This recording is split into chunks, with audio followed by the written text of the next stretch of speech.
This is going to be our third lecture. This is going to be the lecture where we introduce what is known as a topological space. So now we are finally to free ourselves from using a metric. The metric is in some ways a distraction, because in topology we're not really concerned about distances, and when you're using metric spaces you're emphasizing distances, and it's therefore a distraction from the actual topology. So we're going to define what is a topological space. As before, whenever you see the word space in mathematics, it means you have a set plus something extra. So it's not just a set. There's something there's something more going on. Previously, we've talked about metric space. So metric space, it is a set, and the something extra is a distance function, a metric, what we call. And a topological space is going to proceed as follows. You will have a set, and then instead of a metric, you'll have a family of sets. So let's say it like this. So the idea behind the topological space is that without using a metric, we describe the open sets. And the open set are the sets that are thick, as we've said. That's the intuition of what an open set is. It's a set that has some kind of thickness to it. It's a set in which you can move around. It's thick enough that you can move around. So usually, up to this point, the way we describe an open set is we use a metric. So if you recall how the definition goes, so this is just a quick reminder, is you have a metric space, and then you say U is open. So you say there's room to move around in some set U. So you say U is open. So you define what it means to be an open set. If and only if, for any point, there is an epsilon, so that the open disk is contained in U. So the picture is, if this is U, I know usually when we draw an open set, we put like dotted lines around it, but let's not worry about it. Imagine this boundary is not being included, and you have this point, and the idea is that if it's an open set, you can find a small enough epsilon so that you're entirely contained, and then you have enough room to move around in that disk. So that's how we define an open set when we have a metric space. Now, when we have a topological space, there's no longer a metric. So what we do is something else, and this is a very common thing that one does in mathematics. So this is going to be very funny. So this is a common theme in mathematics. So you first, so basically the way this goes is you first develop some theory and prove some properties. So in this case, we developed a theory of metric spaces. It's not a complete theory of metric spaces. There's more you can say about them, but I do not want to go there because it's not very important for us. And then we prove some properties. So the properties here is like the properties of open sets. So those properties include that the open disk is open. Then it includes the property that union of open sets is open, and finite intersections of open sets are open, things like that. You prove some properties, and then afterwards you realize you can generalize the theory more abstractly by using the previous properties as your new definitions. So that's kind of the way math works.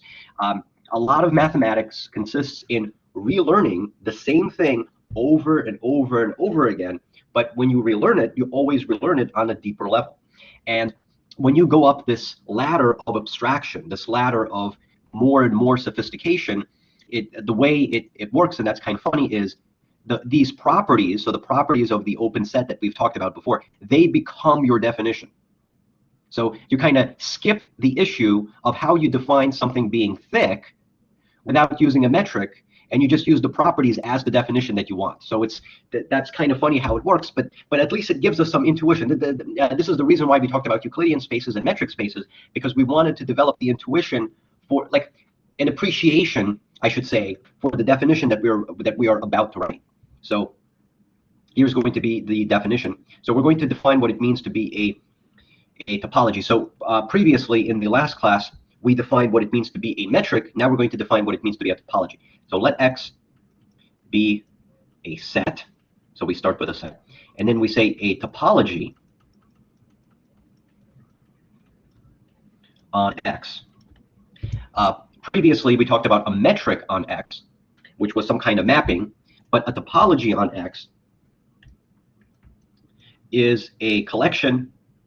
You can say a collection. You can also say a family, or you can just say a set.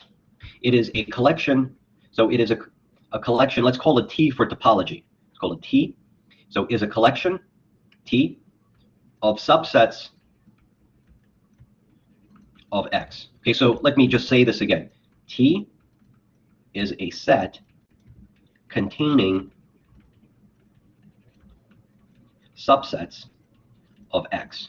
That's what it is. So this is the reason why we often say a collection or a family, because it sounds funny when you say it is a set containing sets, but it's a set containing sets. So often, instead of saying sets containing sets, we say it's a collection of subsets of X. So then it just sounds a little bit nicer, but formally it's a set of subsets. So T is a set containing subsets of X. And maybe before I say anything else, so here the idea is that T contains the open sets, what we want to be the open sets, so the sets that have thickness to them. That's kind of the idea of what this T is supposed to represent. That's supposed to represent the family of all open subsets.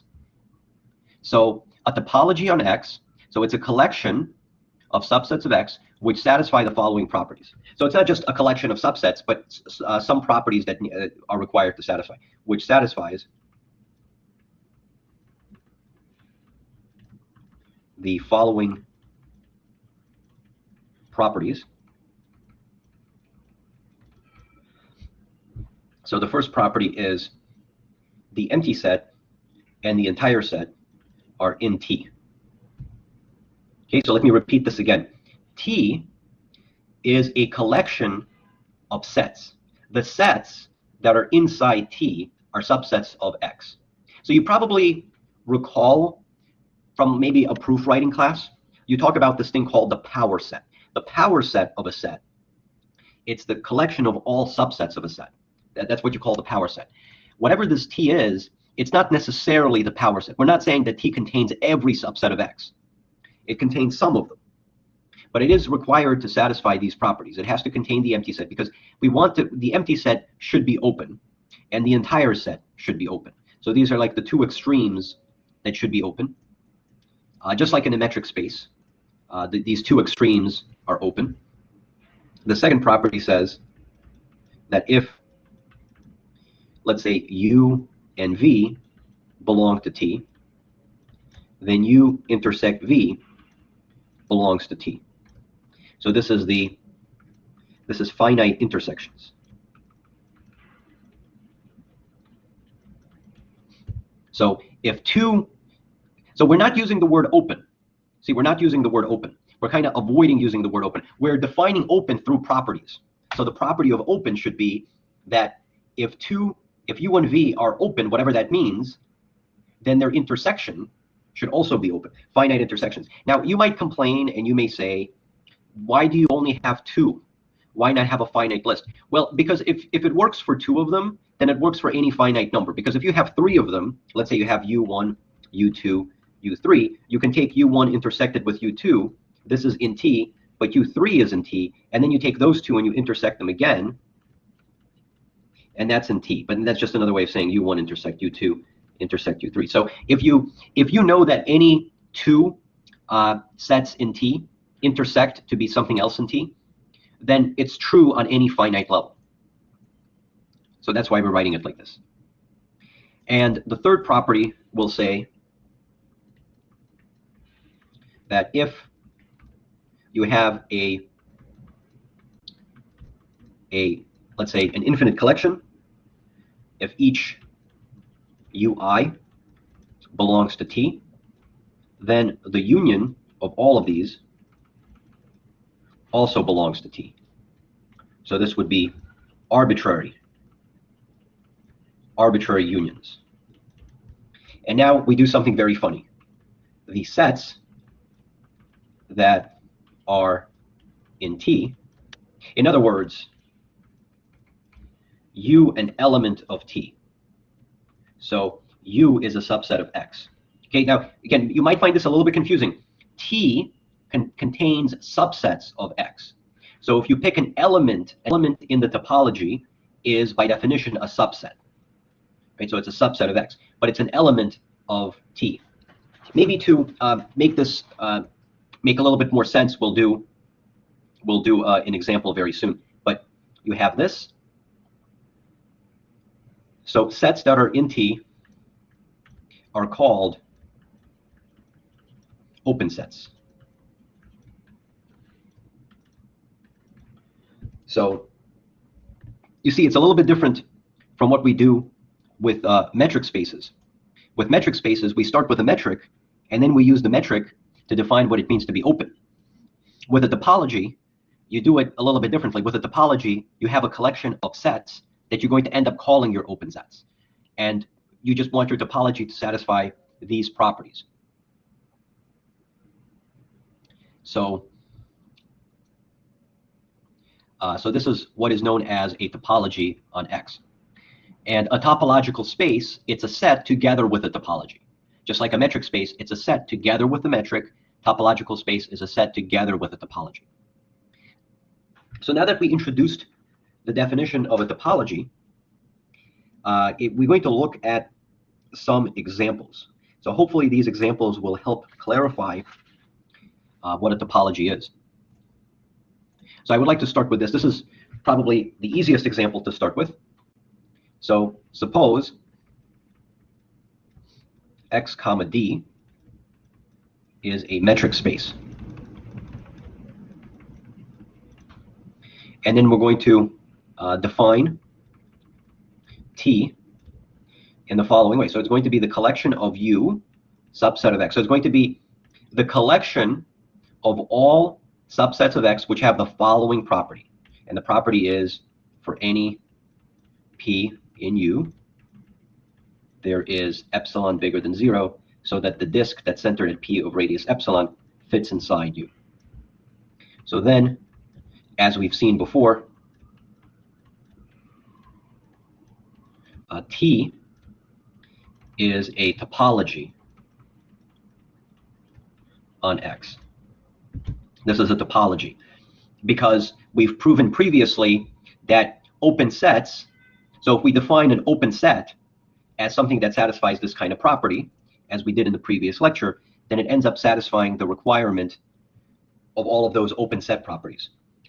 So you have finite intersections, arbitrary unions, and then the empty set will satisfy this property. The entire space X will satisfy this property. And so all three properties are satisfied to have a topology. So we say that T is the topology induced by the metric. So the word induced, as we've said before, it just means it's a structure which arises from a different structure. You're using one structure to define a different structure. So you have the structure of a topological space, then we have the structure of a metric space, and we're using the metric to create a topology.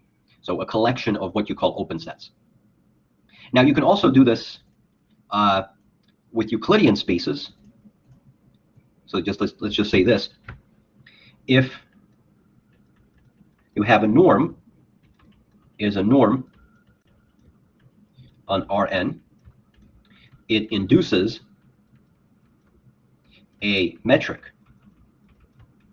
on Rn. So the norm can be used to describe the metric. So the way you define the distance between two vectors in Rn is you subtract the vectors and then you calculate the norm of the difference. And that gives you a metric on Rn. And then the metric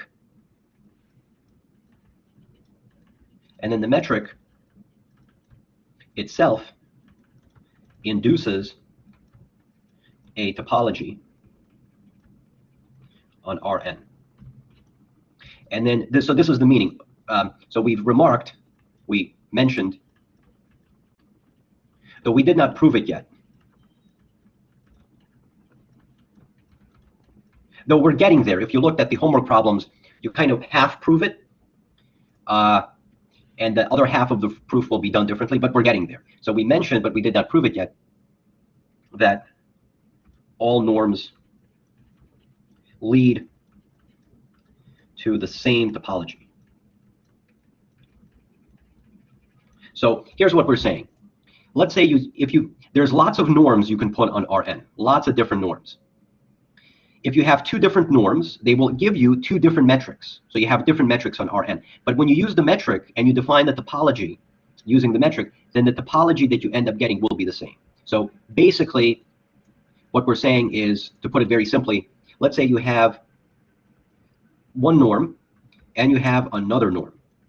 Let's call it, this is norm and this is norm prime.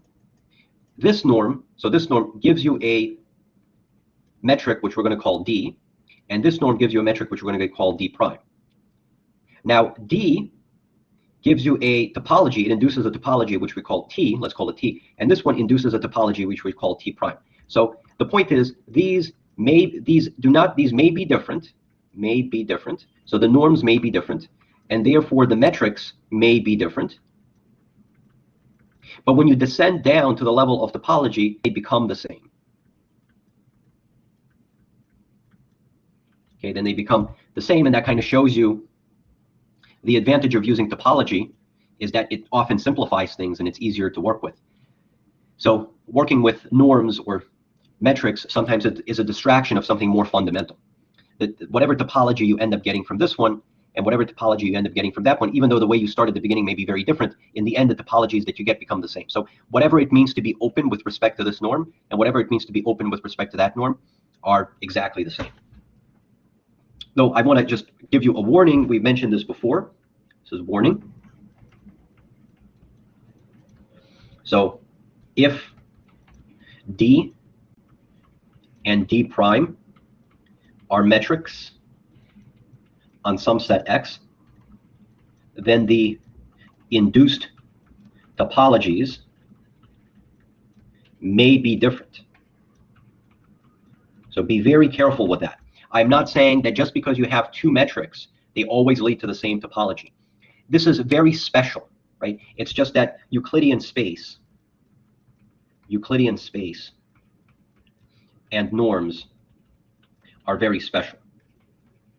Metrics, a metric is not as special. So just because you have two different metrics on the same set, do not make the mistake and think that the topology that you end up getting is the same. Often it is, but it does not have to. And that's something one has to be careful about. So now let me show you some new examples. So far, this is like old stuff, but let me show you some new stuff. So I'm going to start with something that we've already seen before. This is called the discrete topology. The discrete topology. So here's the way it works. So you take any set. So you take any set X. It could be empty, but then it's kind of silly. So you take any set whatsoever, and you're going to let D be the discrete metric on X. So what is that? So let's just recall. A metric is a mapping from the Cartesian product into R, because that's what a metric is doing. It's a function that takes 2 points in X and it evaluates the distance between them. So we write D, but keep in mind D is a mapping from this Cartesian product into R. And how is it defined? Well, here's how it's defined. If you take 2 points, let's call them P and Q. So P and Q are just elements of this set. At the moment, X is a set. Then the way the discrete metric is defined, it's equal to 1 if P and Q are different, and it's equal to 0 if P and Q are exactly the same. So that's called the discrete metric. So let's ask this question. What can we say?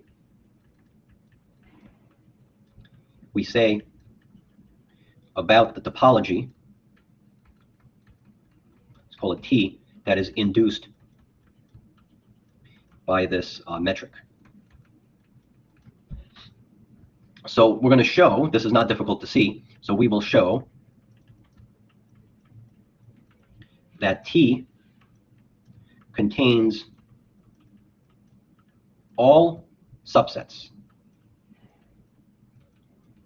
of X. In other words, every subset of X is open. So every subset of X is open. So, thus, T is the power set of X. The power set of X, this is the set of all subsets of X. So to give you an example, just a very easy example, let's say X is the set that contains these three symbols, A, B, C. Then the power set of X would be the set of all subsets. So you have the empty set, you have the singleton sets, then you have the set containing AB, the set containing AC, the set containing BC, and then you have the set containing all of X. So you could write ABC, but I'll just write all of X. So that would be the power set of X. And this is your topology, right? So this is going to be your topology T. So notice what the topology is. The topology is the collection of subsets of these. In this particular case, it is all subsets. In general, that's not going to be the case. In general, it will be some smaller collection of subsets. But this is the extreme example where T consists of all possible subsets that you can form using X. So that would be the power set. And it just has to do with the fact that every subset of X is open. And I'm going to skip this part, so we will show, because I should have said we have shown. We have shown that. So we've shown that in the previous lecture. So in the previous lecture, when we talked about the discrete metric, we've said that when you have the discrete metric, every subset is open. So the topology, it consists of all subsets which are open. It's just a set of open subsets. That's what the topology is. So in this case, since every subset is open, T therefore consists of all of them. And without any surprise, this is called the discrete topology on X. So this is the discrete topology. So the difference between the discrete metric and the discrete topology is this. The discrete metric is a distance function. Okay? A metric is a distance function. So the discrete metric is this. A topology it's not a function. A topology is a collection of subsets of X. So the discrete topology, it's the collection of all subsets of X. Now, what we're saying over here is whenever you have a metric space, you can use that metric space to create a topology. So if you have the discrete metric, then the induced topology that arises out of it is the discrete topology. So this is one such example. So this is the discrete topology. This is where every subset is open. So now we're going to look at the other extreme case. At the other extreme, this is another example. At the other extreme,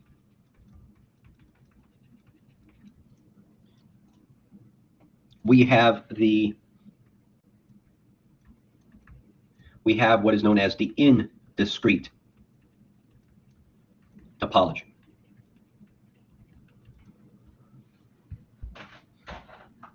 So here's the way it works. So you take any set X, so you start with any set X, and then you define T as follows. So this is the extreme opposite. So this is going to be the set of subsets of X that is going to have nothing in there. Now, that's not quite true, because we're always required to have the empty set in the topology and the entire space in the topology. You always need at least those two. So this is the bare minimum. So you have the empty set and you have X itself. So that's the bare minimum. So this is the indiscrete topology. Not very interesting. It just consists of these two. And maybe to even clarify this even more explicitly, going back to our earlier example, if X is the set of these three elements, then the indiscrete topology, it's the set of subsets. So it's going to be a set, and the subsets would be the empty set, and then it will be the one that looks like that. I just want to reinforce the fact that this is your first open set, and this is your second open set. So you define, so anything that is inside the topology is automatically called open. So this is the distinction. With a metric space, you define open using the metric. In a topological space, you just make up a topology, and anything in it becomes open just by definition. It's not like you have to prove it, so it just becomes open by definition. So that's kind of the thing that we do in mathematics. We make we make the properties of open sets as part of our definition. So it becomes that. So not very interesting. And this is good for counterexamples, by the way. So the discrete and indiscrete topology is good for counterexamples. So I'm thinking of a potential. So here's a very evil exam in topology. So if you want to be very evil to your students, this is what you do. You give, let's say, 50 true and false questions, and that is it.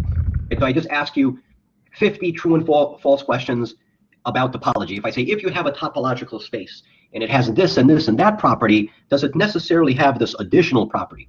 Sometimes it does, and sometimes it does not. If it's true because of some theorem.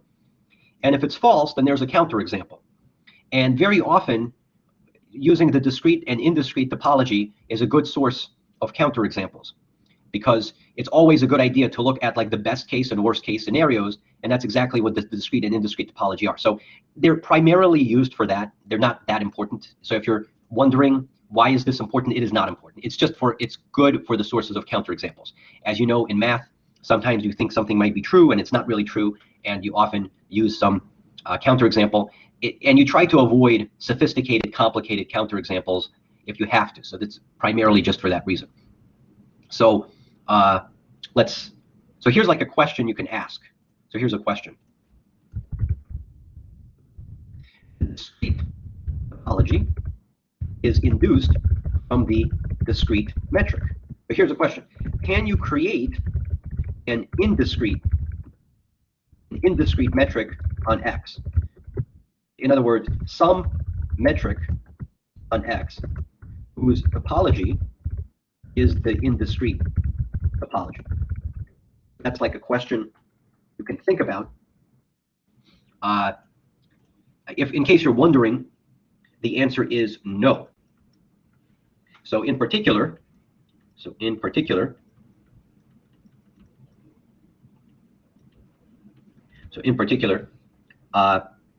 not all topological spaces come from a metric. Sometimes they do, and sometimes they do not. The discrete topology comes from a metric, but the indiscrete topology does not. This is what we call metrizable spaces. So these are topological spaces on which you can put a metric. You can obtain them using some kind of metric. That is not always the case. Why not? So it's actually very simple. It's very simple, and I think it's best to return back. We're going to return back to it. It's not anything deep. It just uses all metrizable spaces will have a certain property that certain spaces do not have. And then it'll be very easy to see why it's not possible to create an indiscrete metric. Okay, so let's go to a non-example. So I want to show you something that is not an example of a topology. So let's do this. So let X be the set of integers. So 0, 1, 2, 3, minus 1, minus 2, minus 3. So it almost feels like we're like in a number theory class. But no, there's no number theory in this class, unfortunately. There's no number theory here. I'm not sure how you feel about that. I think it's unfortunate. Maybe you're not a fan of number theory. But anyway, this is not a number theory class, even though we're using the set of integers. So we have the set of integers here. So this is just a set. And we're going to, so let us check if T is a topology on X, where T is the following collection of subsets. So we're going to have the empty, so well, we need the empty set. Then we need the entire set. Okay, so we have these two. And then we're going to do this. We're going to do 2Z, we're going to do 3Z, we're going to do 4Z, 5Z, and so on. Okay, so if you're not sure what I mean by that, well, empty set, that's just the empty set. This set is exactly this.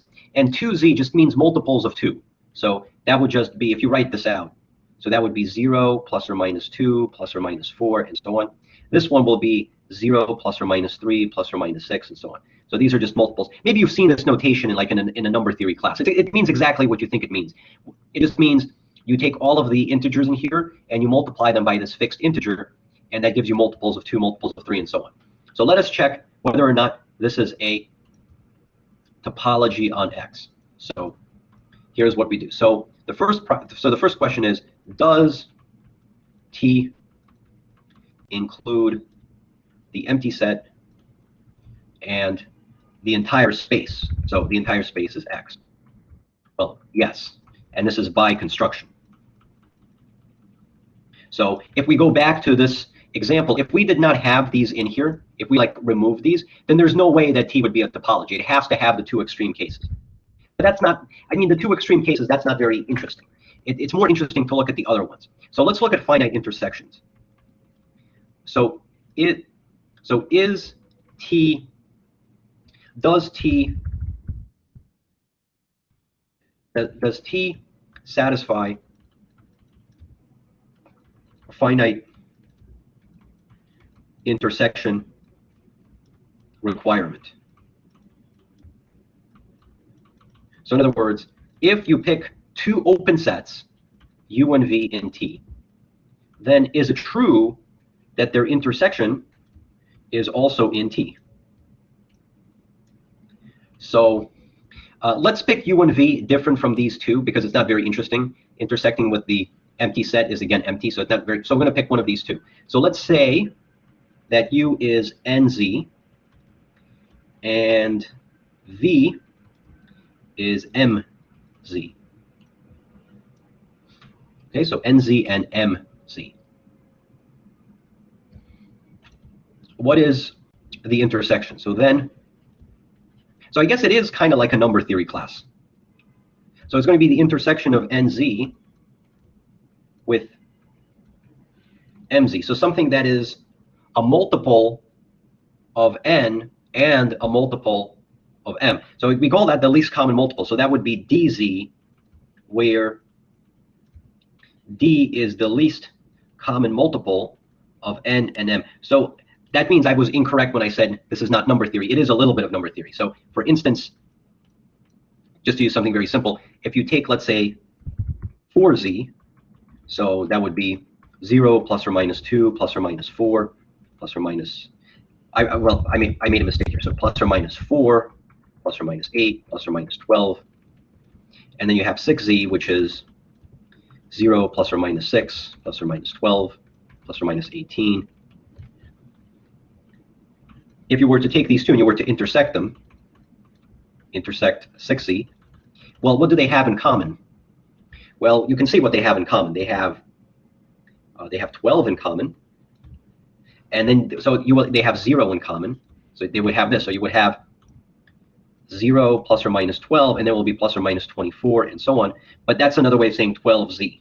And what's special about the number 12? Well, that's the lowest common multiple. So 4 times 6 is 24, but it's not 24 because they have a common factor of 2. That's the greatest common divisor, so it's 24 divided by 2. That's how you get 12. So it does satisfy. So here's the question. Does T satisfy the finite intersection requirement? And here the answer is yes, it does. So far, it seems like we're off to a good start. Do we have some kind of topology arising from divisibility? But then when you check the union requirement, it's not going to be true. So I'll write it up here. So however, the union requirement, however, T does not satisfy the union requirement.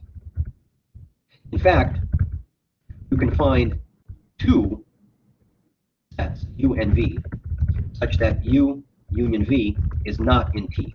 So the union requirement is arbitrary unions, arbitrary. That means as many, you can unionize as many sets as you want. But the union property actually falls apart for just two. So for example, if you take 2Z union 3Z, well, what do we get? We get 0 plus or minus 2 plus or minus 3. Do we get a 4? We get plus or minus 4. Do we get 5? We do not get 5. So we skip 5. We have 6. We skip 7. We have 8. We have 9. And this is not of the form dz, because this is not a multiple of any number.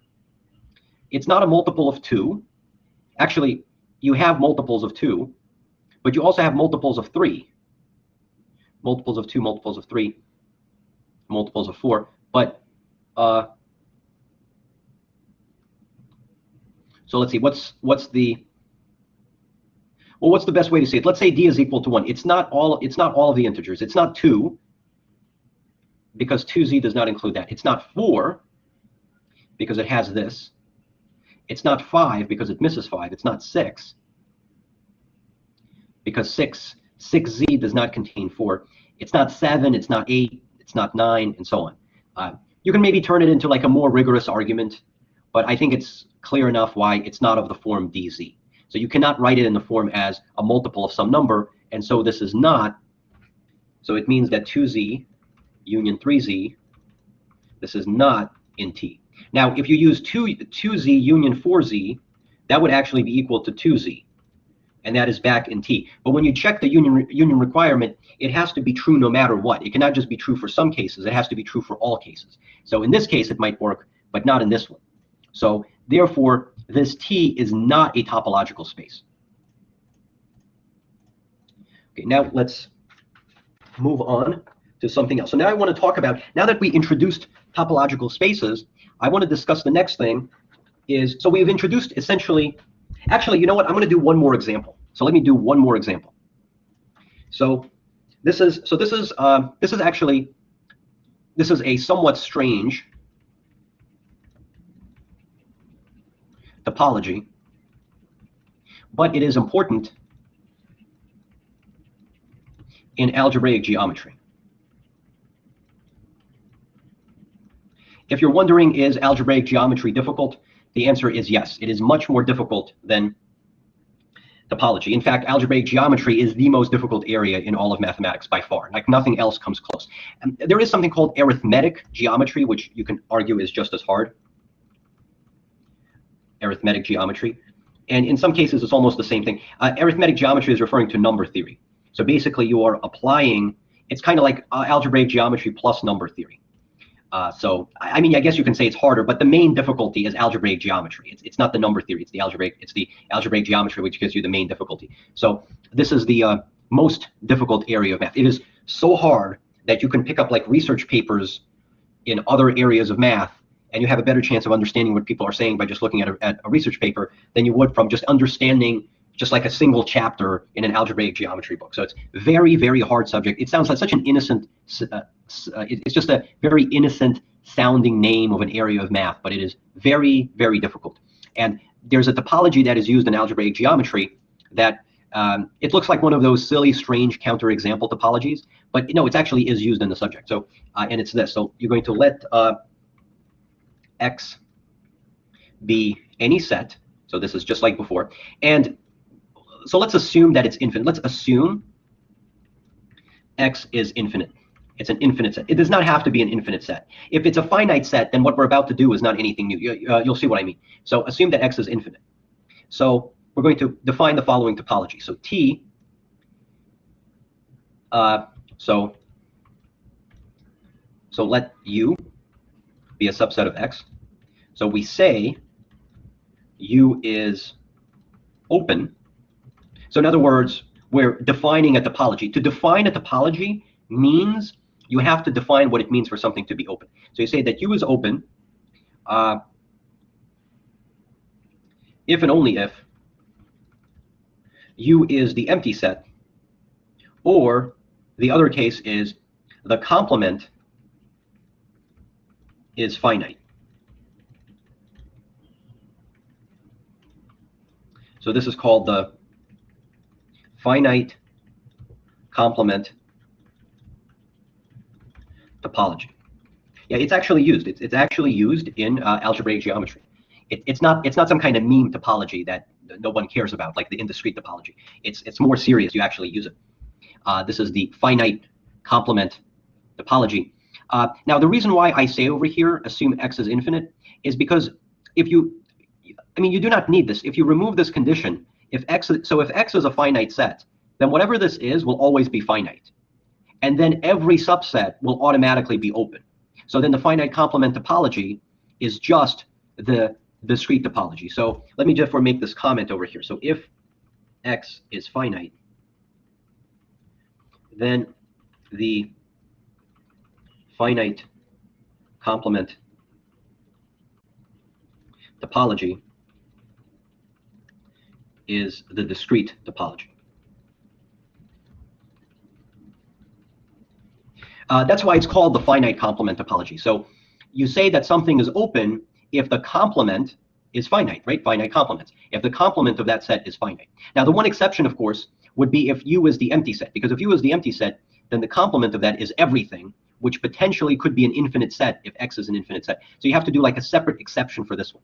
But that's called the finite complement topology, and this is going to be an exercise. I think this is a good exercise for you to try doing. I'll add it to the list of problems at the end, and you can try doing it. It's not too difficult, but it's great practice of trying to check all of the 3 P's of a topological space. Actually, let me just say that the first property that you want in for a topological space is, what if U is X itself? In order to have a topology, if U is the entire space, then it should be open. Well, does it satisfy the finite complement condition? Well, if U is chosen to be X itself, then the complement is empty, which automatically is finite, which is good. So at least the first requirement, the first desired requirement for a topology is satisfied. And then you have to check the other ones. So it's great practice in this sort of stuff, so you can work through it.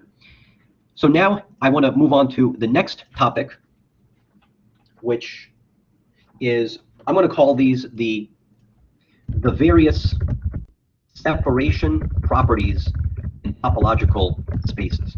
So these are the separation, not separation problems, sorry about that. I meant to say the separation properties. The separation properties.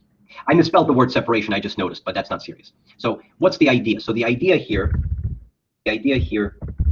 is, how well can we separate points in X? So X is our topological space. How can we separate them? And keep in mind, so we want to think about this. So open sets are thick, and so a separation should involve open sets, right? There's some room to move things apart. So there's room. So there is room to move things apart. That's what I mean, separate things, move things apart. And to move things apart, you're going to use open sets, because open sets are the ones that are thick. So you're going to move them apart.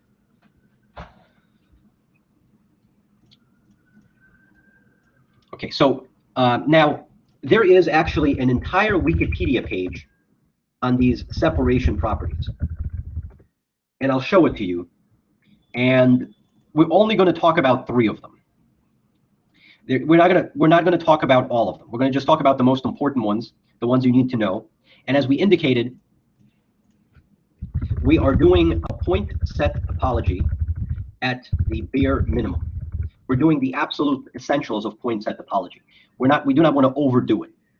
So as you can see, we're doing point set topology because if you noticed, we have a set, it's a set of sets, and then we are looking at whether or not, the elements that make up a set. So it starts to feel like one of those proof writing classes all over again. That's why we call it point set topology. But we want to keep it at the absolute bare minimum, the point set topology everyone needs to know, and not any more than that. So I'm going to show you some stuff on this Wikipedia page on these separation properties.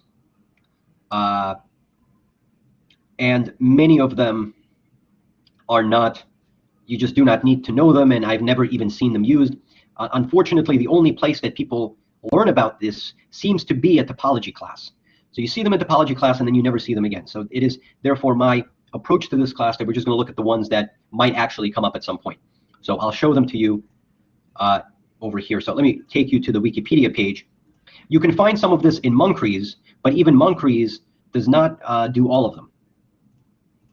So these are the separation properties.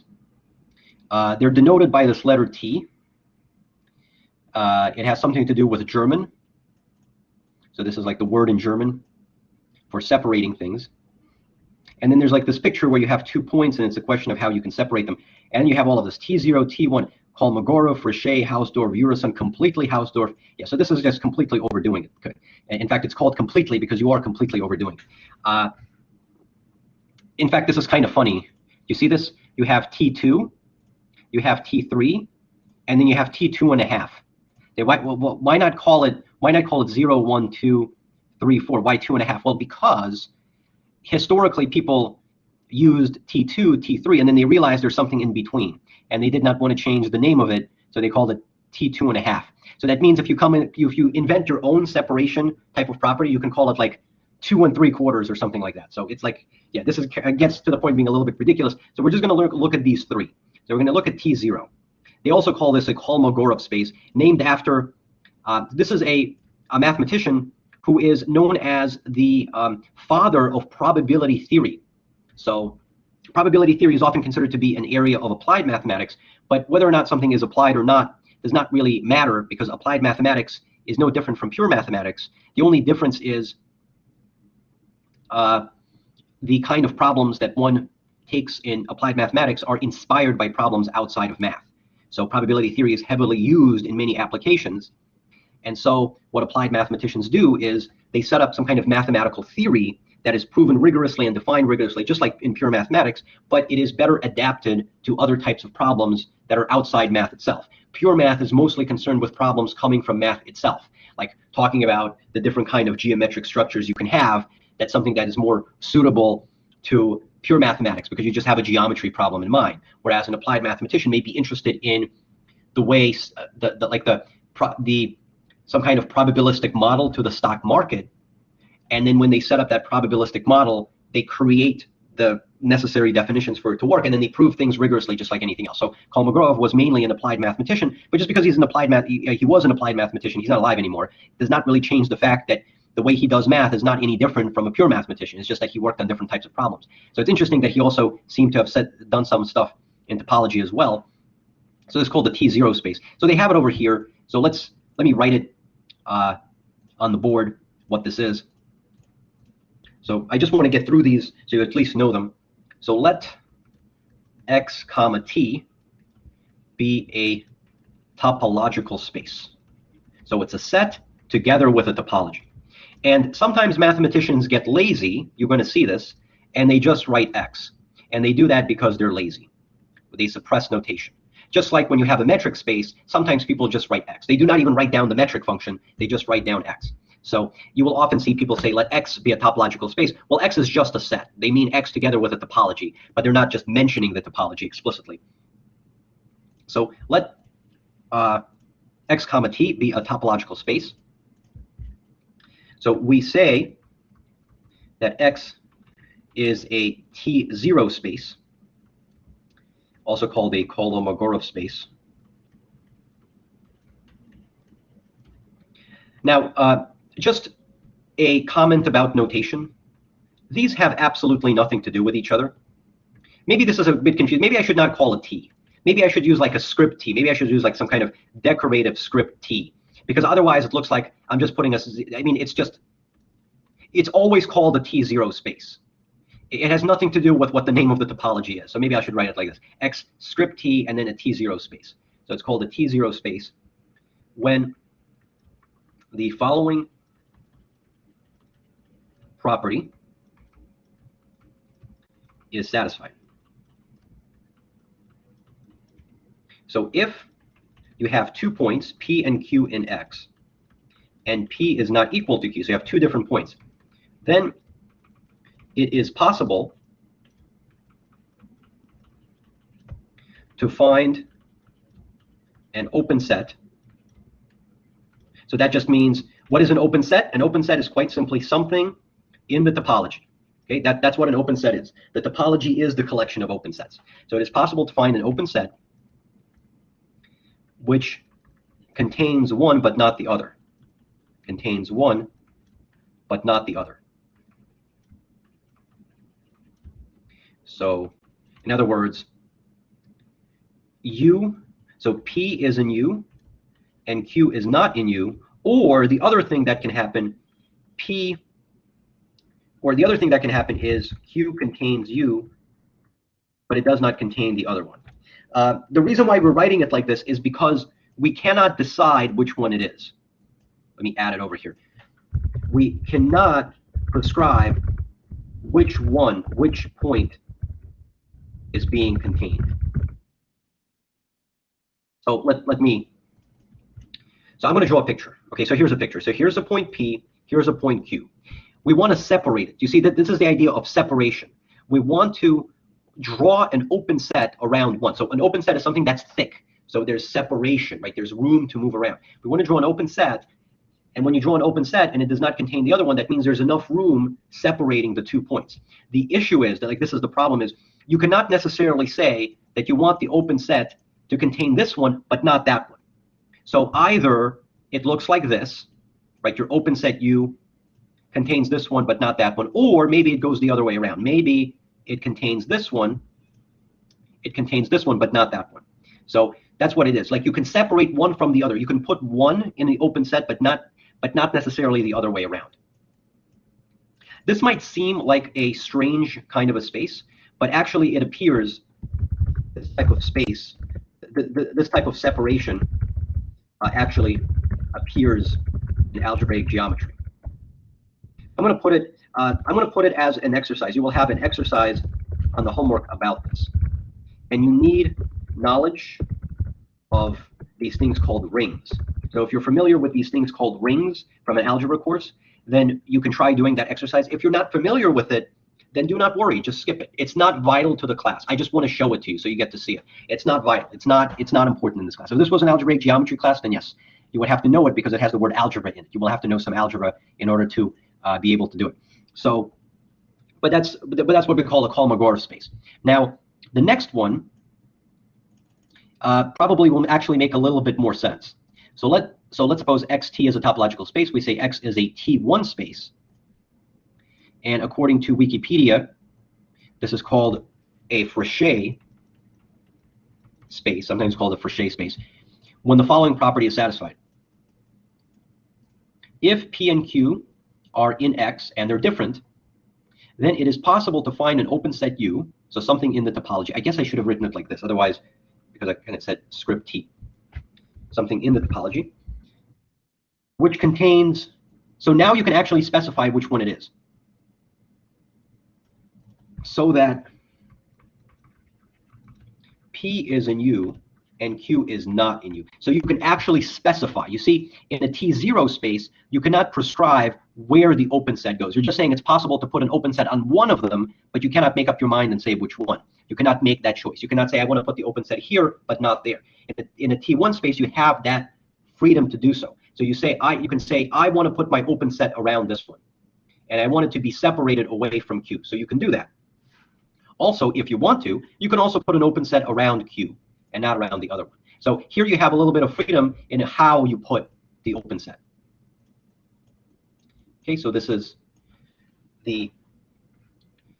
called the T1 space. And let's also mention a T space, a T2 space. So you're probably thinking of some examples. And yes, I'll give you examples of these. I just want to give the other one, and we'll talk about examples. So this is the other one. We're not going to do the other ones. They get more convoluted. So let xt be a topological space. We say that X is a T2 space. And this is probably the most important one. So if you're doing algebraic geometry, it's not going to be used. But usually in topology, this is the most important one. This one is called the Hausdorff space. Hausdorff space, named after Felix Hausdorff. Actually, there's a sad story involving Felix Hausdorff. So let me just show it to you. It does not have anything to do with the class, but it's sometimes interesting to look at the history. So this is Felix Hausdorff. So was a mathematician, died in 1942. And it says over here, so the sad story here is He died, so he did not die of old age. You would think that because 73 back in those days, but said that along with his wife and his sister-in-law died by suicide because of the war. So he was afraid that he and his family would have been captured. So instead of doing that, he just committed suicide. So that's just some interesting history right there.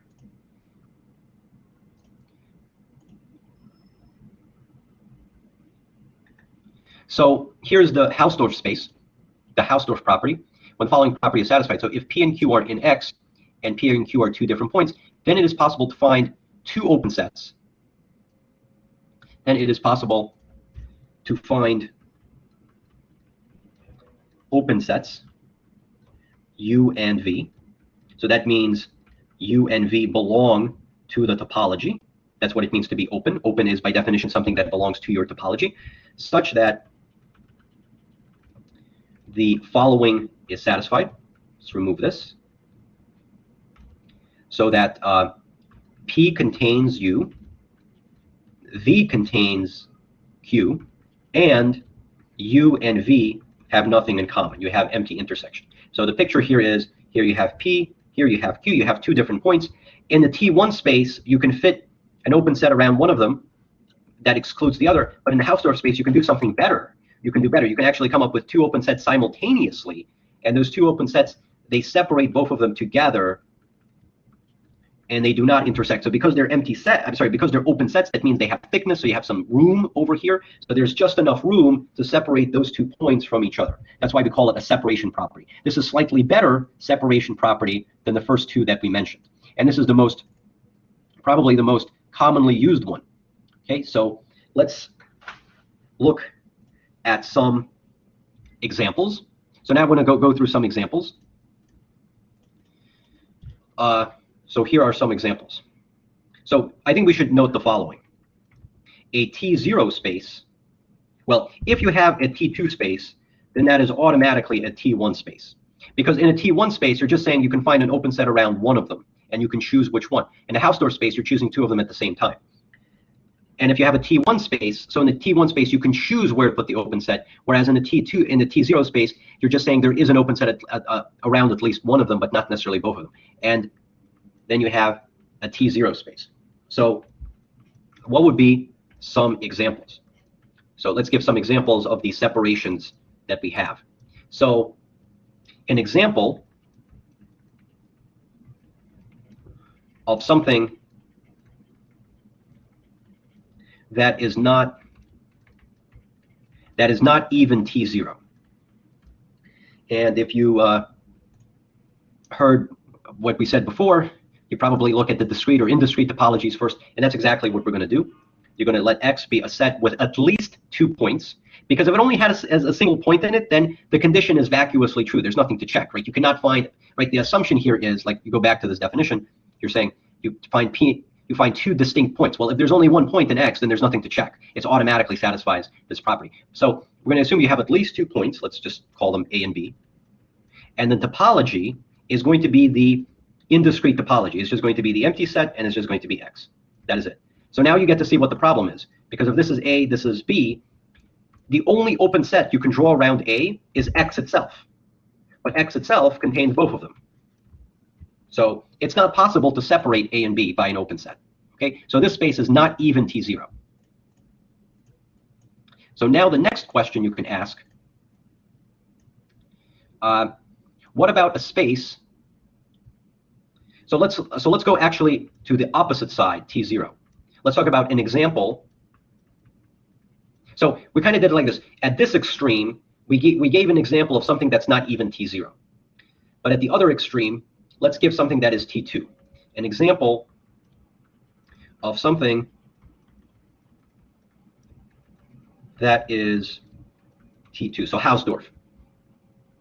So any metric space. So what I mean here, of course, topology coming from a metric. So if you have a metric and you use that metric topology, then the topology will satisfy the Hausdorff property. And this was a homework problem for you, right? That was a homework problem. And in fact, this is the reason why the indiscrete, well, if you recall, we made this comment, the indiscrete topology cannot be you cannot put a metric on it. You cannot come up with the indiscrete metric that leads to this, because every metric always leads to a T2 space. This is not a T2 space. So therefore, it's not possible to come up with a metric that gives it to you. So this is also an example of something that is not metrizable. So this was a homework problem to show that any metric space has the Hausdorff property. Okay, so we gave an example of something that's T2. We gave an example of something that is not T0. But now let's do this. Let's give an example of something that's T0. So, okay, maybe I should say it like this. So in particular,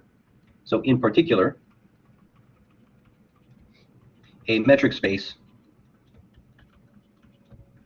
is also T1 and T0. Right? If it satisfies the T2 property, then it also satisfies the T1 property and the T0 property. But that's not very interesting. So something more interesting is something that satisfies the T1 property, but not the T2 property. So that's something that's more interesting. So what about an example? So let's see. So okay, so this is what I'm saying. You want an example of something that's T1. You can, of course, use a metric space, but then it's T2. That's not very interesting. So can you come up with something that's T1 but not T0? An example of something T1 but not T2. So here's what you do. You let X be an infinite set. And then topology, this is the topology we're going to use. This is going to be the finite complement topology. The finite complement topology. So you have to show it's T1 but not T2. So I think this would probably be a good exercise problem. Instead of, so as I indicated, you're going to have an exercise to check that the finite complement topology is indeed a topology, and then you can check this. So this is not too difficult, but it's a great practice in the definitions. Okay, and of course, if you have something that's T1, it's automatically T0. So then you can ask, well, what about the other way around? So you can ask, what about an example of something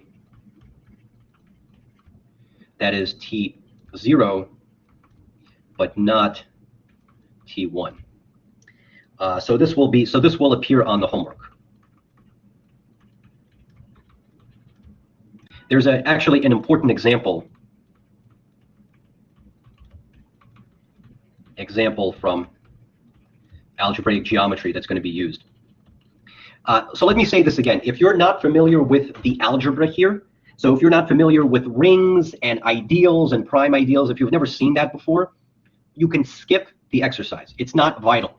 So you can skip the algebraic geometry exercises if you are not familiar with the algebra. That's okay. So you don't have to worry about it. It is not vital for the class. I'm only bringing this up because maybe some of you are interested in that, and it just nicely fits with what we're saying in class. So you have this. And then another question you can ask, so Hausdorff spaces. So metric spaces are Hausdorff spaces, they're T2 property. And you can always ask the question, you can ask, is there an example of a T2 space, so Hausdorff space, which is not metrizable? So again, the question arises from the following observation that metric spaces are T2 spaces, but can you have a T2 space which is not metrizable? And the answer is yes. But the example is very convoluted. It's not easy to describe. You can find it in Moncrief. So if you look around Moncrief, if you look at that book, he talks about metrization of various topological spaces. And so this is exactly what I was saying earlier. We can go completely hardcore point set topology, all of these bizarre spaces that are sometimes done in these courses. And in the end, we learn all of this stuff, but you never see it again. So that's why I do not want to prioritize that. But if you're interested to just see it, you can just look around Moncrief. I would not really put in a lot of effort in trying to understand it because I think there's more important things to prioritize. Now, I want to move on to something else. So let's talk about this.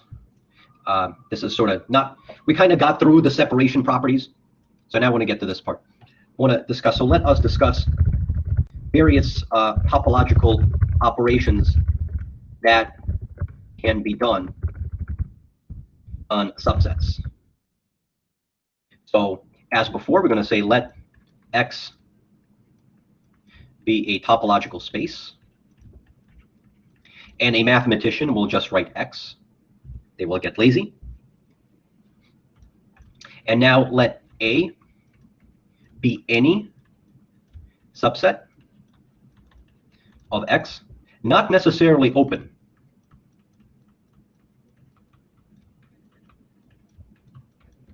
So again, open just means an element of the topology.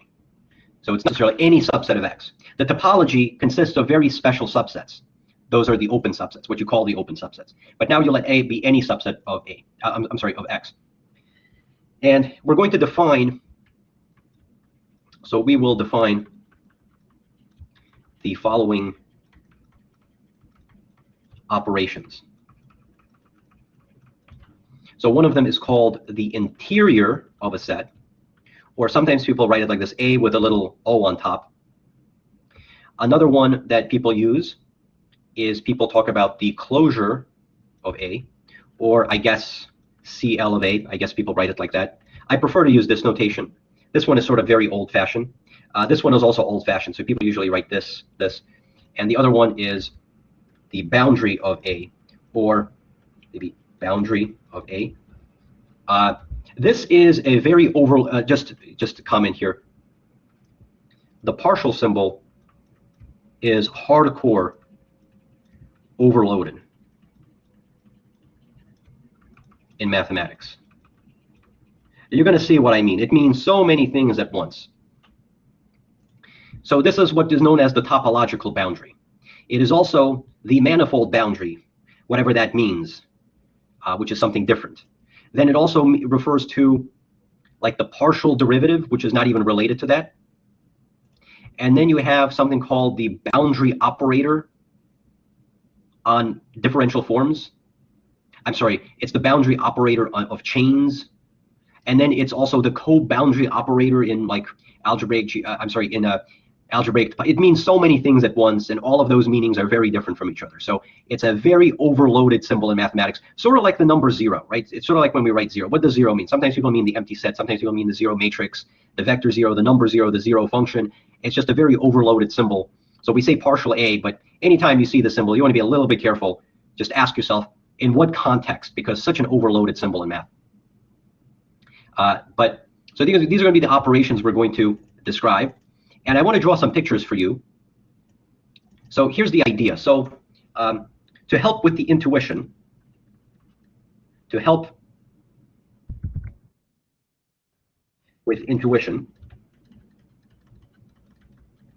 let's assume that X is R2 with the usual topology. What is the usual topology in R2? Well, R2 is Euclidean space.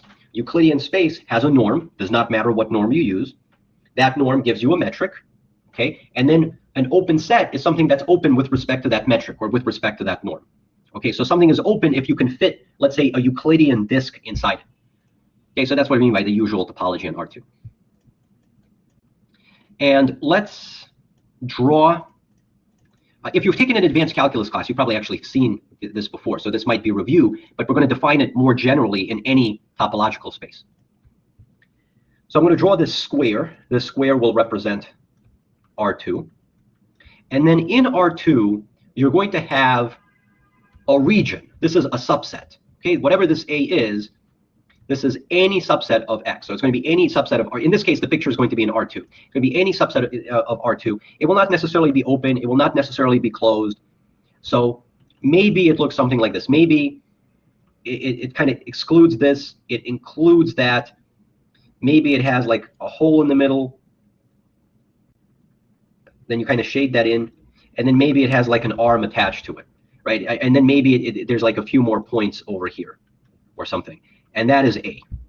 All right, that's going to be A. So that's the way this, I mean, the set can look like anything. That's not an open set. It's just any subset you want. So the idea here is the interior of A. This is the interior of A, and this is the part of A which is inside. And then the closure of A, this is the closure. This is the closing off A with its border. So you talk about the border.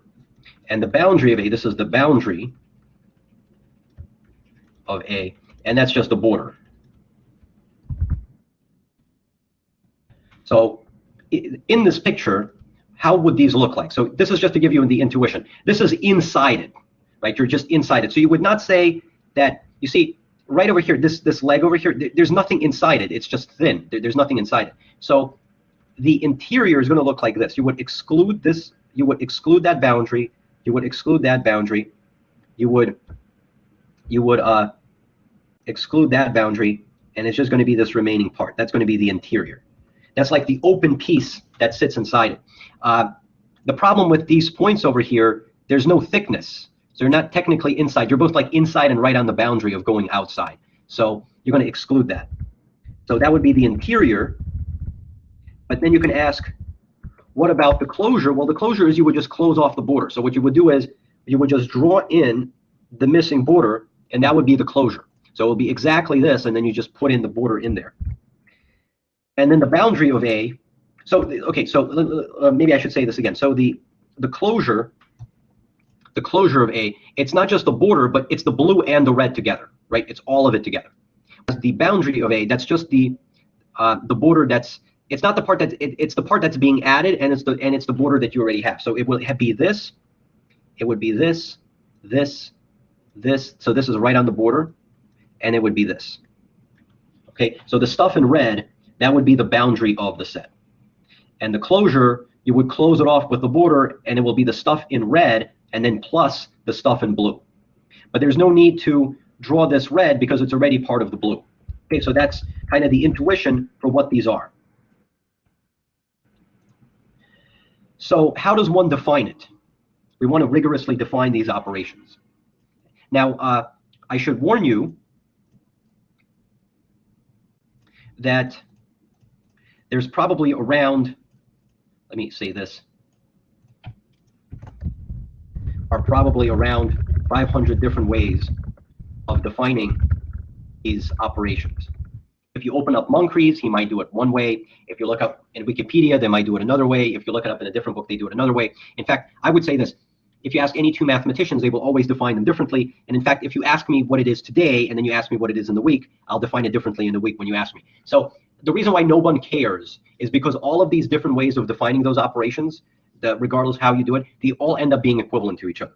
So the important part is the ability to kind of go back from one version to another version if you need to, or to be able to justify the two versions if you need to.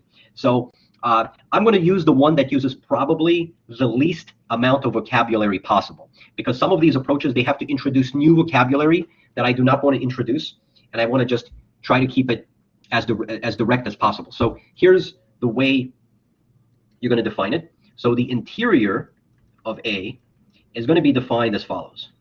Definition. So here's what you're going to do. The way you find the interior of a set, so this is going to be the picture. So here's like some kind of set. Maybe, so let's say this is A or something. And you're basically trying to get the open part of it that fits inside it. That's kind of what the interior is supposed to be. You want to get that piece. So how do you do it? Well, as you can see, it has to be within the set, and it has to be open. So you can say it like this. This is the smallest open set that fits inside A. If you want to make this a little bit more rigorous, this is the way you're going to do it. You're going to take the union. You're going to have U open, and U has to fit inside A. And you're going to take the union of all of those open sets. So it's going to look something like this. But if you want to draw a picture, if you're using, let's say, open disks, let's say, so you're just going to fill this in with open disks, as many as you can. They can overlap, it does not matter. But as you keep on filling it in with all of these open disks, let's say, as big as you want or as small as you want, you do not care about overlapping, that's not a requirement. As you keep on filling it in, you eventually end up exhausting and completely filling out the interior. And this is open. This is an open set since it is a union of open sets. In a topological space, the property of open sets is that if you take the union of all of them, it's automatically open, right? So this is potentially an infinite union, right? There potentially could be an infinite number of disks or open sets you can fit inside it, but when you take the union of all of them, actually, I made a very big mistake. I meant the smallest open set. Of course, the smallest open set would be the empty set. I meant to say the largest. Of course, that's what I meant, the largest. The largest open set that fits inside A. And the interior is going to be automatically open. So it's the largest open set that you can fit inside over here. That's why we use the union, because when you take the union, they get bigger and bigger and bigger, and the union in the end is the largest set that you can have, the union of all of them. And it's open, right, because a union of open sets is open. So that's the way you define the interior. Now here's the way you define the closure. The closure of A is this one. It is very similar to that one, but it goes in the opposite direction. You want to, let me take this picture down. What you want to do here is, let's say this is your set. Okay, this is your set. Looks something like that. And the closure should include this. It should be everything you have and plus this piece that is missing. You close off the set. And with the closure, you go in the opposite direction. You close it off on the outside and you keep on making it smaller and smaller and smaller. So you close it off with the closed set. So this is by definition, and I'm not saying necessarily this is the way Moncrief does it, but regardless of what definition you use, they're all equivalent, and they'll all be equivalent to this one. This is going to be the smallest closed set that instead of fitting inside A, it contains A. So if you write this using set operations, you would write this intersection symbol. You would say C closed, and C contains A. And I know I did not define what is a closed set, but I think you can guess what this is. Closed, so C is closed if and only if the complement, so if you take X and you take the complement, is open. So it's exactly what we have with metric spaces. Closed, so the meaning of closed is that the complement of it is open. And then you intersect all of those closed sets. And so let's write it over here. This is an intersection of closed sets. Therefore, it is closed itself. So recall what property closed sets satisfy. They satisfy the arbitrary intersection property. And you prove that for metric spaces, but it's the exact same proof for topologicals. It's the same exact idea. So this is going to be closed. So the closure is closed, which makes sense. Otherwise, why would you call it the closure if it was not closed? So this is a closed set. And then finally, we have the boundary. So let's define the boundary.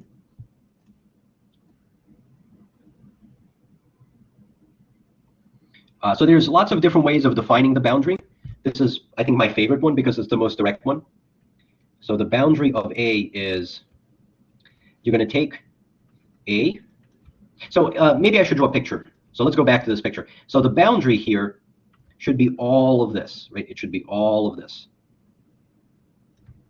So the idea is you're going to look at the set, and then you're going to look at its complement. You're going to look at its complement, and you're going to draw the part where they intersect. This is the part where the set and its complement intersect, and that ends up giving you the boundary. You see, that's where the set and the complement intersect. But in order to make sure you are getting the intersection, you have to use closures. Because you want the stuff in blue to include the boundary, and you want the stuff in red to include this boundary. So the way you would define it is, it would be the closure of A, intersect, and then you take the complement of that, and you intersect it with the closure of that. and that will give you the boundary of A. So where the closure is defined as this. And that's the way you find the boundary of a set. And you might have probably seen this in like an advanced calculus class when you're doing some sort of topology in Rn. Now, now that we're talking about, I guess I should just do an example. I just want to do a very quick example involving closed sets just to show you something. Yeah, so these are the definitions. I'm going to do an example, a somewhat bizarre example that will illustrate these definitions. Well, actually, let me maybe just write down some properties so we finish up. So observe.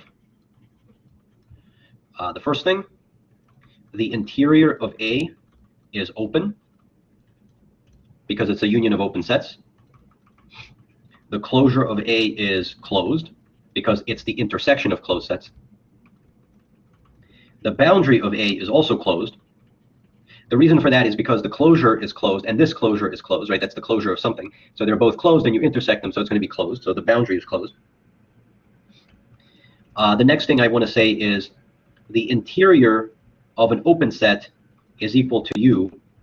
It's equal to itself if and only if U is open. So if a set is open, its interior is just itself. And furthermore, if the interior is itself, then the set must be open. Very easy to show that. Maybe I'll put some of these on the exercises. They're not that, I mean, we already did the first three, but this one maybe takes a little bit of work. It's like a one-liner or a two-liner. And the other one is also very similar, that the closure of a set is equal to itself if and only if C is already closed. So the closure is itself if and only if the set is closed already. So all of this should make sense. So in particular, by the way, so this is going to look a little bit silly. So this means for any set. So for any set A, it does not matter if it's open set, closed set, or neither, or anything like that.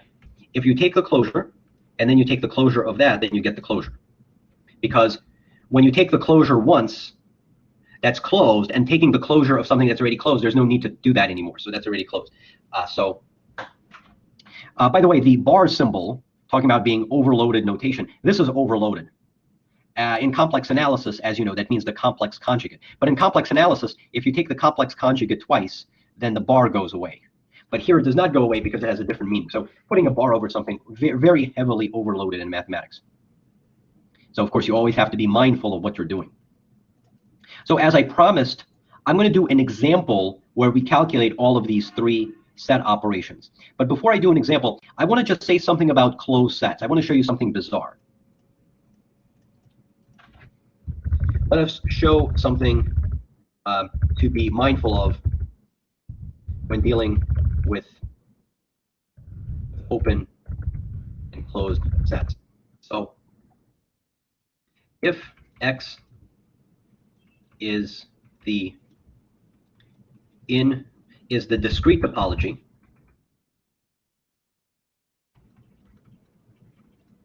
discrete topological space. I'm being lazy. I'm not writing comma T. If X is the discrete topological space, then every subset of X is open. Therefore, every subset of X is also closed. Because what does it mean to be closed? Our definition of closed is you look at the complement. So if you pick any subset, you take its complement. If you take its complement, you get another subset. But whatever subset that is, it's automatically open because in the discrete topology, everything's open. So that would mean that every subset is also closed. So therefore, thus, each subset of X is both open and closed simultaneously. This is not a contradiction. You just want to get rid. So this is the warning, the very big warning. You want to stop thinking of open and closed as opposite, mutually exclusive concepts. It does not work like that. This is extremely common mistake that people make when learning topology. I just want to keep on reinforcing that so people stop making that mistake. And the other thing is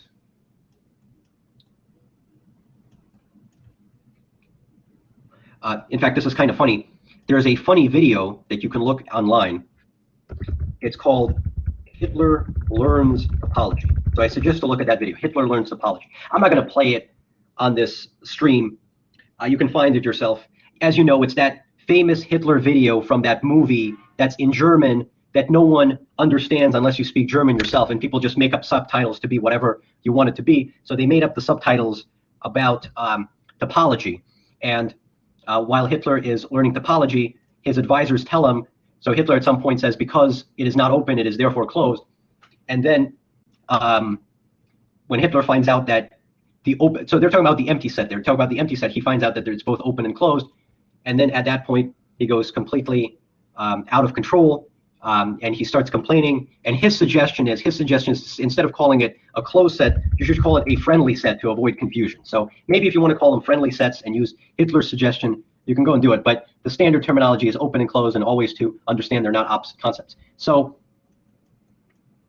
okay, so this is the first maybe bizarre thing. But now let's say, so if X is the indiscrete topology, so let's say what happens with the indiscrete topology. So if X is the indiscrete topological space, then no subset of X is open other than the ones that always must be. So that's the empty set and X, right? Those always must be open no matter what. The two extreme examples. So therefore, maybe I should say like maybe I should say non-trivial. That's what we say, non-trivial. So those are called the trivial subsets, right? The obvious subsets. So if you take, or actually non-trivial, maybe you can call them the proper subsets, but then, yeah, let's, like a double negative. Okay, so then no non-trivial subset of X is open, and therefore no non-trivial subset of X is also closed. So thus each non-trivial subset of X is neither open nor closed. Let's get rid of the word simultaneously. So it's neither open nor closed.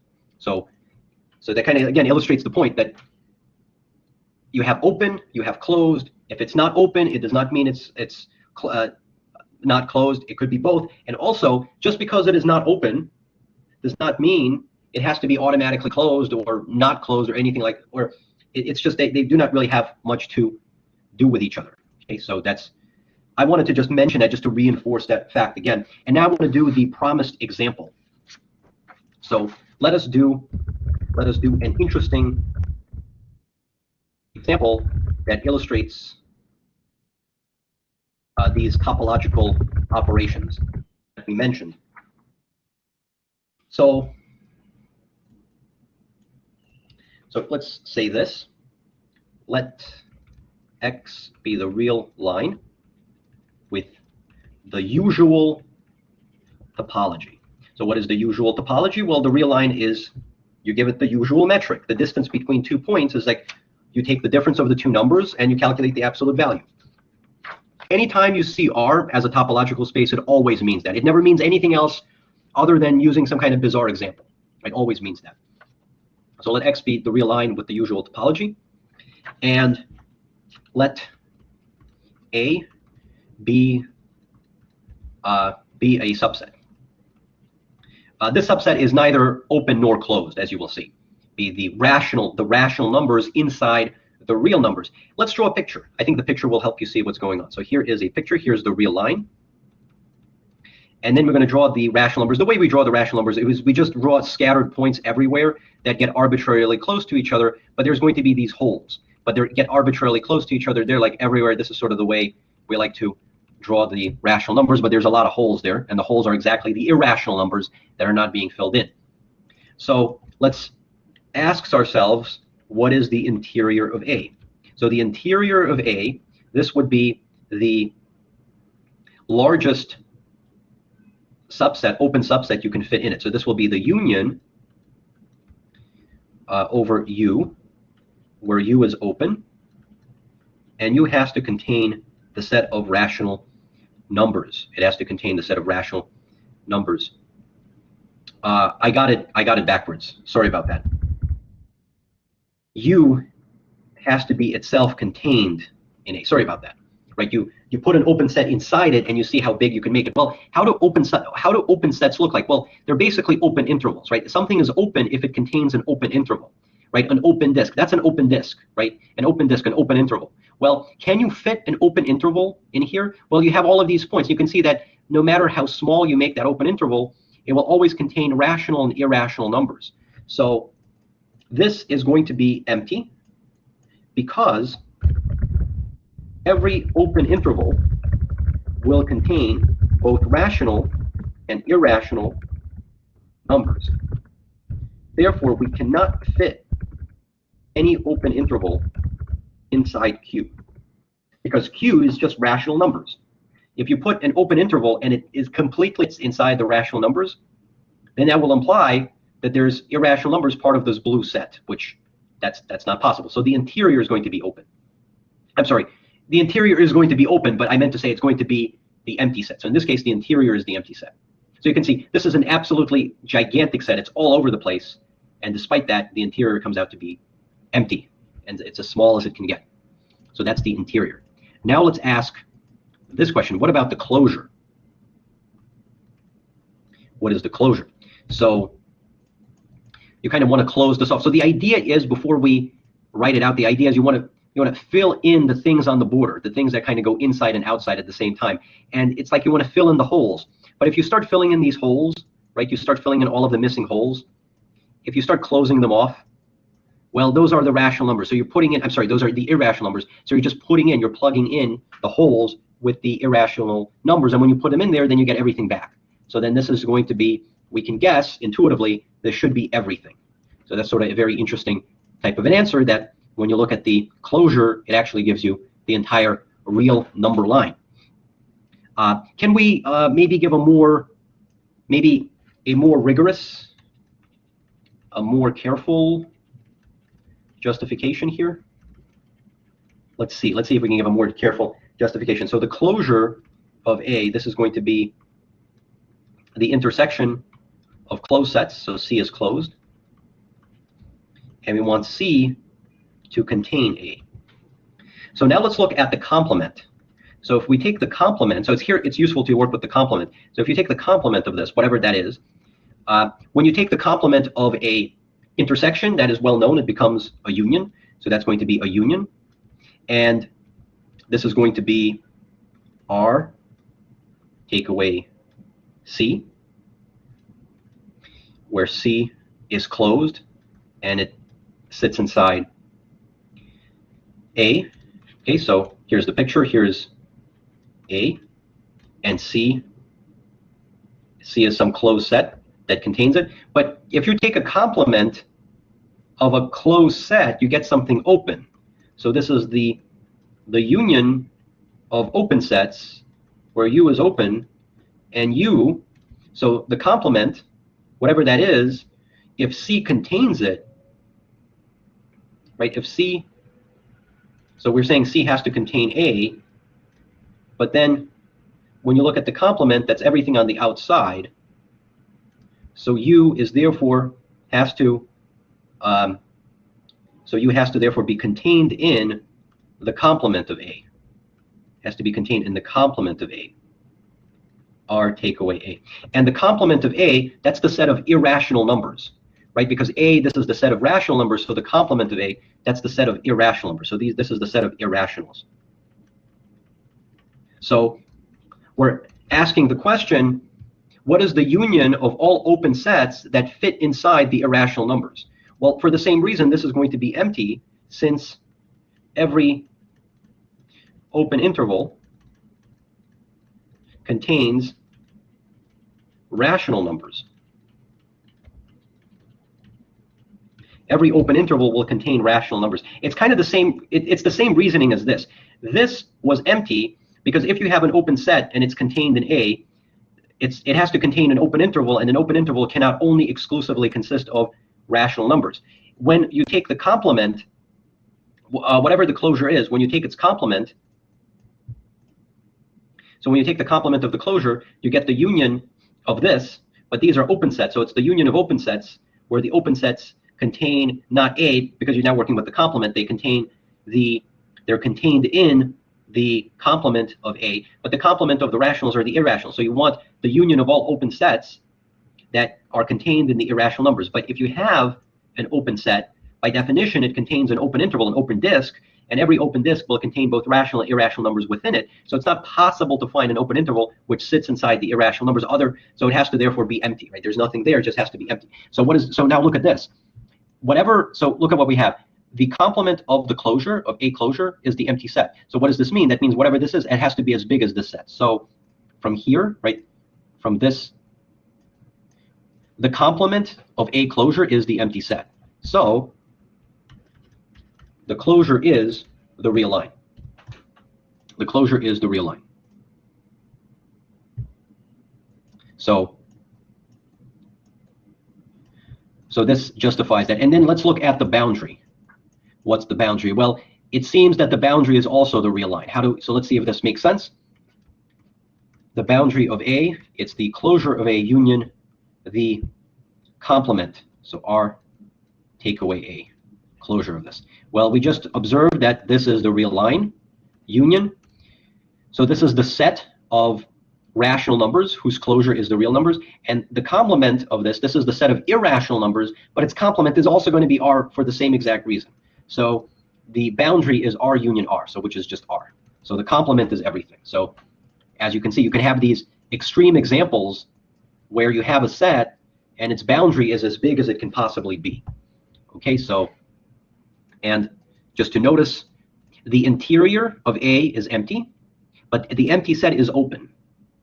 The interior is an open set and the empty set is open, so that's fine.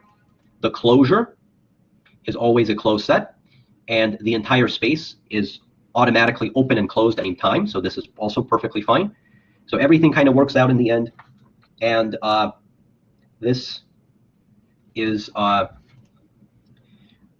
almost everything we wanted to say. There's like one more thing I want to say, and then we'll finish. Just one last thing. I wanted to just say this, just in order of importance.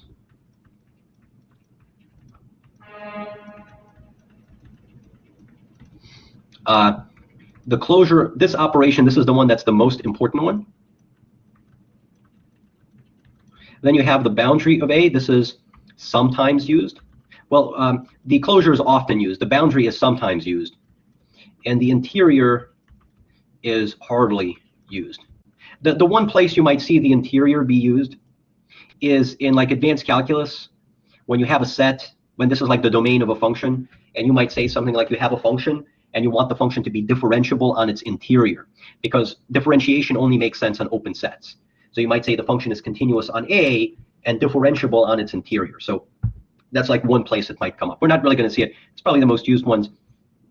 And I want to, because this is the most important one, I want to give you an alternative definition of the closure. So we're almost finished. I know this is going much longer than what we wanted to, but that seems to be the theme in every lecture. It goes always much longer than we wanted to. So this is going to be a alternative definition. If you open up some other topology book, you might see this definition, and it's going to say this, that this is going to be the set of points in X, so X is your topological space, that have the following property. For any open set U, so that with P in A, we have, I'm sorry, not P and A, P and U. We have that U intersect A is non-empty. Let me draw a picture to help clarify. So if you pick a point right over here on the border, you can see that if you draw an open set around that point, no matter how small you draw it, it will always intersect with the set. And that also includes the point that's not part of the set itself. If you pick that, if this is your point P, even though it's not part of the set itself, regardless, if you draw a small open set around it, it will still intersect the other part of the set. Now, if the point is out here, which is actually completely outside the set, then you can actually draw a small enough disk so it does not intersect. So that's kind of like the picture of what the boundary is. The boundary is the set of all points. So maybe you can say it in words. So the boundary, not the boundary, the closure is the set of all points, so that no matter how small you draw an open set, it will always have something in common with A. That will, of course, include A and then these extra points that are right on the border, because when they're right on the border, when you're drawing these open sets, they're both in the set. They're always going to be intersecting with your set. And I think maybe what we can do is let's just give a proof of this. So maybe we prove it in one direction. So let's maybe prove it in just one direction. So let us prove, and then you can do the other direction. Let us prove that if some point belongs to the closure, then if U is open and it contains this point, then U intersect A has to be non-empty. Okay? So here's the way the proof goes. It's actually fairly simple. Most of these proofs are simple. You just have to carefully unravel the definitions. There's nothing very clever here. So you would say that since P is an A closure, it means that the A closure, by definition, it's the intersection of all closed sets where C is closed and C contains A. Right? So suppose U is open and P is in U. We want to show that U intersect A is not empty. So assume by contradiction, there's many different ways to do it. Let's do it by contradiction. Assume by contradiction that U intersect A is empty. So let's draw a picture. So here's our set A, and we have a point. So we have some point.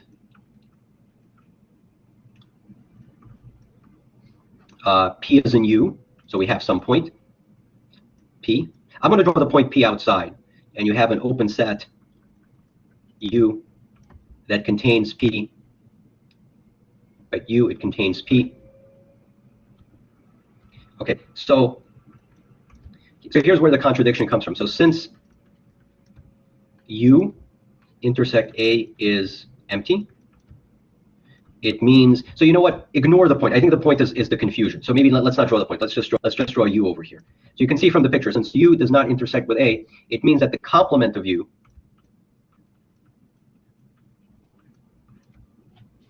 contains